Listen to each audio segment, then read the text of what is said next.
అందరికీ నమస్కారం. నా పేరు లావణ్య. నేను బుదుబుదు నెల్లూరులో సిఎల్ఆర్పిగా పనిచేస్తున్నాను. ఎన్నికల సమయంలో జగన్మోహన్ రెడ్డి గారు మరియు ఆదాల ప్రభాకర్ రెడ్డి గారికి నా వంతు మద్దతు తెలుపుతూ ఉద్యోగ విరమణ చేసుకొని నా వంతు కృషి చేస్తున్నాను. జగన్మోహన్ రెడ్డి గారు మహిళలకు ఇస్తున్న ప్రాధాన్యతే నా ధైర్యం. అదే ధైర్యం ఈరోజు నన్ను మీ ముందు ఇలా మాట్లాడేలాగా ప్రేరేపించింది.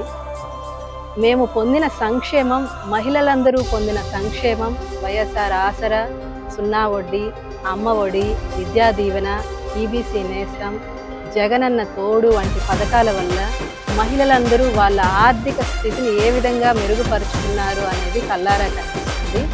రూరల్ ఇన్ఛార్జిగా ఆదాల ప్రభాకర్ రెడ్డి గారు నెల్లూరు రూరల్లో అడుగుపెట్టిన నాటి నుండి నెల్లూరు రూరల్ ఏ విధంగా అభివృద్ధి చెందింది అనేది కల్లారా చూడగలిగాము. ఇతర పార్టీ కార్యాలయాలకు వెళ్ళినప్పుడు ఒక రకమైన అభద్రతా భావం కలిగేది. ఆ అభద్రతా భావం, భయం అనేది ఆదాల ప్రభాకర్ రెడ్డి కార్యాలయానికి వచ్చినప్పుడు లేదు.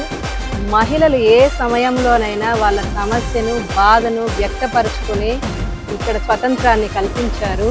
ఇతర పార్టీలకు వెళ్ళడం కాదు, నాతో పాటు ఇంకో నలుగురు నా పార్టీ కోసం కృషి చేసేలాగా నేను తోడ్పడతాను. జై ఆదాల, జై జగన్. వి సపోర్ట్ ఆదాల.